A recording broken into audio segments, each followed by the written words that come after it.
कृषी उत्पन्न बाजार समितीचे सभापती आमचे आधारस्तंभ आदरणीय श्रीमंत रघुनाथराजे नाईक निंबाळकर तथा बाबा आपणास वाढदिवसाच्या हार्दिक शुभेच्छा। शुभेच्छुक अमित शेठ भोई, अध्यक्ष किसन बाबा मच्छीमार संघटना फलटण, सूरज भोई, उपाध्यक्ष किसन बाबा मच्छीमार संघटना फलटण तालुका व समस्त भोई नगरे परिवार आसू व फलटण। नमस्कार, मी मानसी न्यूज अनकट मध्ये तुम्हा सगळ्यांचं स्वागत करते। या बातमीपत्रात आढावा घेऊया टॉप 10 घडामोडींचा।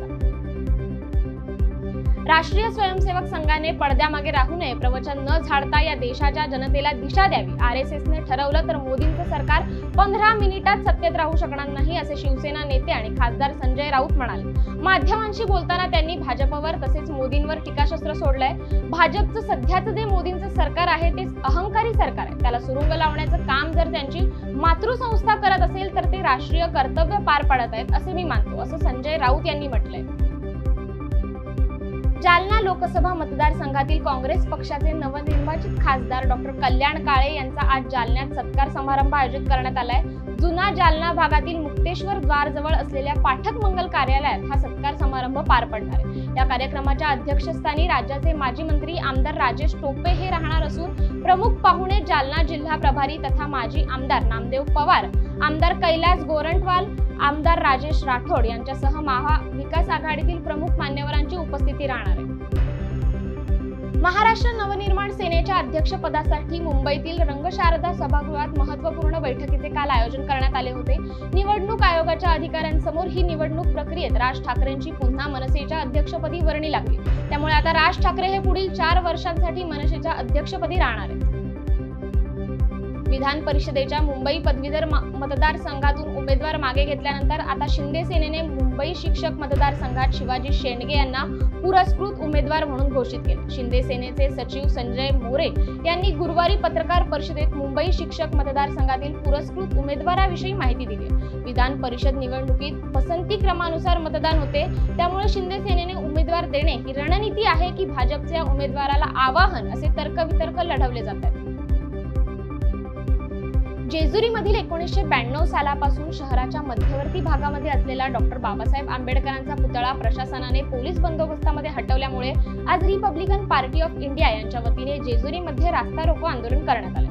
या प्रसंगी पुरंदर तालुका रिपब्लिकन पार्टीचे अध्यक्ष पंकज दिवार, जेजुरी शहर रिपब्लिकन पार्टी ऑफ इंडियाचे अध्यक्ष भगवान डिखळे, पंढरीनाथ जाधव यांच्या मार्गदर्शनाखाली डॉक्टर बाबासाहेब आंबेडकर पुतळ्याला जोपर्यंत प्रशासन नवीन ठिकाणी जागा उपलब्ध करून देत नाही आणि पुतळा बसवू देत नाही तोपर्यंत आंदोलन चालूच राहील, अशा पद्धतीची भूमिका घेऊन त्या ठिकाणी नगरपालिकेचे मुख्य कार्यकारी अधिकारी यांच्या विरोधात आणि प्रशासनाच्या विरोधात घोषणा देत आंदोलकांनी संपूर्ण रस्ता पुणे पंढरपूर महामार्ग बंद पाडलाय। त्यामुळे रस्त्याच्या दोन्ही बाजूला 5 किलोमीटर वाहनांच्या लांबच रांगा लागल्या। महाराष्ट्रासाठी एक महत्त्वाची बातमी आहे। मर्सिडीज बेंझ महाराष्ट्रात मोठी गुंतवणूक करणार। यंदाच्या वर्षभरात मर्सिडीज बेंझ महाराष्ट्रात 3000 कोटी रुपयांची गुंतवणूक करणार असल्याची माहिती राज्याचे उद्योग मंत्री उदय सामंत यांनी दिली। या गुंतवणुकीमुळे महाराष्ट्रात मोठ्या प्रमाणात रोजगारीची संधी उपलब्ध होणार आहे। उदय सामंत यांनी ट्विट करून या संदर्भात माहिती दिली। पुण्यातील पोर्श कार प्रकरण अजूनही महाराष्ट्र विसरला नाही। ही घटना ताजी असतानाच पुन्हा एकदा पिंपरी चिंचवड मध्ये वॅगनर कारने एका महिलेला धडक दिल्याची धक्कादायक घटना समोर आली। हिट अँड रनचा प्रकार पिंपरी चिंचवड परिसरात घडलाय। शहरातील मोशी बोराडेवाडी परिसरात भरधाव वेगात 4 चाकी चालवणाऱ्या एका कार चालकाने रस्त्यावरून जाणाऱ्या महिलेला चिरडल्याची घटना समोर आली। त्या अपघातात रेखा जीवाराम चौधरी या गंभीर जखमी झाल्या होत्या। अपघात झाल्यानंतर कार चालक विनय विलास नाईकर यांनी स्वतःच अपघातग्रस्त महिलेला खासगी रुग्णालयात नेलं असून तिच्यावर उपचार केले होते। अमरावती शहरात दिनांक 11 जून 2024 रोजी पावसाच्या वातावरणात खेळत असताना विजेचा स्पर्श झाल्याने 6 वर्षीय निवी निलेश दंदे या चिमुकलीचा दुर्दैवी मृत्यू झाला आणि वंशिका मोहन लोणकर ही 8 वर्षीय मुलगी जखमी झाली होती। या घटनेत परिसरात हळहळ व्यक्त केली जात असून विधानसभा सदस्य पदाचा राजीनामा देऊन अमरावती येथे आगमन झालेल्या नवनिर्वाचित खासदार यांनी मृत मुलीच्या कुटुंबियांची सांत्वनपर भेट घेतली आणि कुटुंबियांना शासकीय मदत मिळवून देण्याचे आश्वासित केले। तसेच तत्काळ शासकीय मदतीची प्रक्रिया पूर्ण करण्याविषयी अमरावती तहसीलदार लोखंडे यांना निर्देशित केले। तसेच वंशिका मोहन लोणकर या जखमी चिमुकलीचीही त्यांनी विचारपूस केली आहे।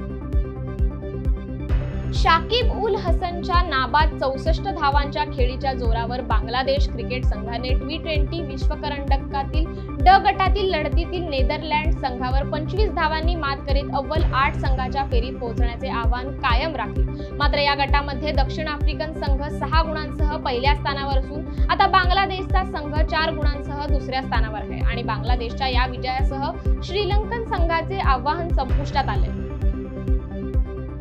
T20 वर्ल्ड कप 2024 स्पर्धेत 29व्या सामन्यात अफगाणिस्तानने पापुआ न्यू गिनीला 7 विकेट्सने पराभूत केले। मात्र हा अफगाणिस्तानचा सलग तिसरा विजय ठरल्याने त्यांनी सी ग्रुपमधून सुपर 8 फेरीत स्थान पक्के केले। दरम्यान त्रिनिदादला पार पडलेल्या सामन्यात PNGने अफगाणिस्तानसमोर विजयासाठी 96 धावांचे आव्हान ठेवले होते आणि या आव्हानाचा पाठलाग अफगाणिस्तानने 15.1 षटकात 3 विकेट्स गमावत पूर्ण केला। वेळ झाली आहे टॉप 10 मध्ये इथेच थांबायची। तोपर्यंत पाहत राहा न्यूज अनकट।